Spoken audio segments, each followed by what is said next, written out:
पुढची महत्त्वाची बातमी, राज्याचं अर्थसंकल्पीय अधिवेशन आजपासून सुरू होत आहे। यंदाच्या अधिवेशनामध्ये मंत्रालयातील लाचखोरी प्रकरण गाजणार हे नक्की आहे। मंत्री नरहरी झिरवाळ यांच्या अन्न आणि औषध प्रशासनाच्या मंत्रालयातील दालनामध्ये लाचलुचपत विभागाने धाड टाकली आहे। कर्मचारी राजेंद्र ढेरिंगेला एसीबीने रंगेहात अटक केली। मंत्रालयातील हे लाचखोरी प्रकरण चांगलं चर्चेत राहिले। येत्या अधिवेशनामध्ये मंत्रालयातील लाचखोरी प्रकरण गाजणार आहे आणि या संदर्भात विरोधकांनी आक्रमक भूमिका घेत भ्रष्टाचाराचे आरोप करत सरकारवर ताशेरे ओढले, तर सतेज पाटलांनी थेट मंत्री झिरवाळ यांच्या राजीनाम्याचीच मागणी केली आहे।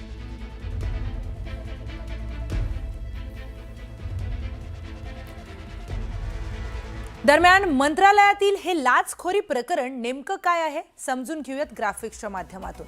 मेडिकल दुकानदाराची एसीबीकडे तक्रार करण्यात आली, त्यानंतर मेडिकलचा निलंबित परवाना हा रद्द करण्यासाठी लाच मागण्यात आली। मेडिकल दुकानदाराकडे 50,000ची लाच मागण्यात आलेली आहे। त्यानंतर तडजोड करण्यात आली आणि 35,000 स्वीकारण्याचं ठरलं। त्यानंतर एसीबीचा मंत्रालयातील अन्न व औषध प्रशासनाच्या दालनामध्ये छापा टाकण्यात आला आणि लिपिक ढेरिंगेला 35,000ची लाच स्वीकारताना रंगेहात अटक करण्यात आली आहे। आज सरकारमध्येच असलेल्या मंत्र्यांच्या दालनामध्ये या ठिकाणी अँटी करप्शनचे लोक धाड घालतात, अँटी करप्शनचे लोक सरकारी दालनामध्ये, सरकारच्या मंत्रालयामध्ये एक दालन सील करतात। याचा अर्थ हे सरकार किती भ्रष्टाचाराच्या दलदलीमध्ये गुंतलेलं आहे, किती रुतलेलं आहे याचं आणखीन काय उदाहरण फार द्यायची आवश्यकता नाही। द्यायचं झालं तर संजय शिरसाटांचं द्यावं लागेल, द्यायचं झालं तर भरत गोगावल्यांचं सुद्धा द्यावं लागेल। शेतकरी असताना तुम्हाला तुमच्या शेतमालाला काही भाव मिळत नाही, पीक विम्याचं तुम्हाला मदत मिळत नाही, हे सगळं एका बाजूला। शहरी भागात नोकऱ्या नाहीत, बरं जे नोकऱ्या शोधतात किंवा जे कोणी नुसतं चालतात रस्त्यावर त्याच्यावर इन्फ्रास्ट्रक्चर मॅनचं काहीतरी वजन पडतं आणि खालती ते चिरडले जातात। मग नेमकं हे राज्य चाललंय तरी कोणासाठी आणि कशासाठी?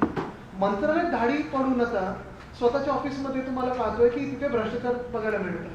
हे सगळं जे काही चाललेलं आहे, ठीक आहे, तुमचं बहुमताचं सरकार असेल, तुम्ही सगळं रेटून नेत आहात। तर मंत्रालयातील लाचखोरीच्या मुद्द्यावरून विरोधकांनी झिरवाळ यांच्या राजीनाम्याची मागणी केली आहे। यावर मुख्यमंत्र्यांनी काय उत्तर दिलंय पाहूयात। मंत्रालय महाराष्ट्रातल्या तमाम 13 कोटी जनतेचं प्रतिनिधित्व करतं।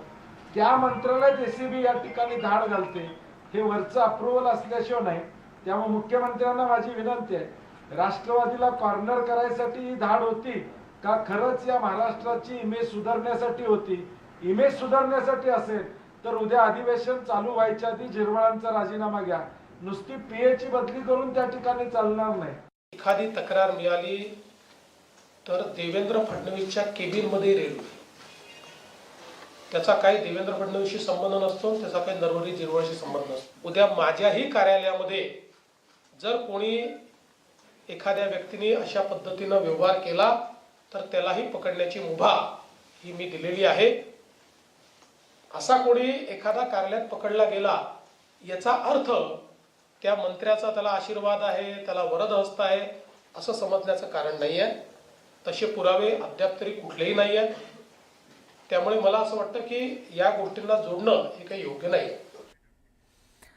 दरम्यान ठाकरे बंधूंच्या राजकीय युतीमध्ये स्वीकृत नगरसेवक पदावरून बिनसल्याचं समोर आलंय। एकूण 3 स्वीकृत नगरसेवकांना मुंबई महानगरपालिकेवर पाठवण्याची संधी होती आणि ही संधी असताना मनसेची मागणी धुडकावत 3ही स्वीकृत नगरसेवक ठाकरेंच्या शिवसेनेचे पाठवण्यात आलेत आणि यामुळेच या युतीमध्ये मिठाचा खडा पडल्याचं बोललं जात आहे।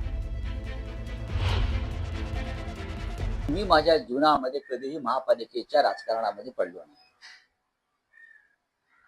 ज्याला या मुंबईत सुखानं राहायचं आहे राजकारणात, त्यांना महापालिकेत जाऊ नये। कोणत्याही सर्वच महानगरपालिकेत काय चालते तुम्हाला माहिती आहे। तर आम्ही त्या तलावाच्या बाहेर असतो।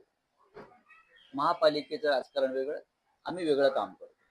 त्याच्यामुळे स्वतः पक्ष नेतृत्व त्या संदर्भात निर्णय घेण्यास समर्थ आहे। मला माहिती आहे ना काय ते, मी योग्य वेळी बोलेन ना। मुंबई महापालिका निवडणुकीमध्ये उभाटा गटानं मनसेचा केसाने गळा कापला मनसेचे उमेदवार पाडण्याचं काम संजय राऊत उद्धवजी ठाकरे यांच्या पक्षाने केलं.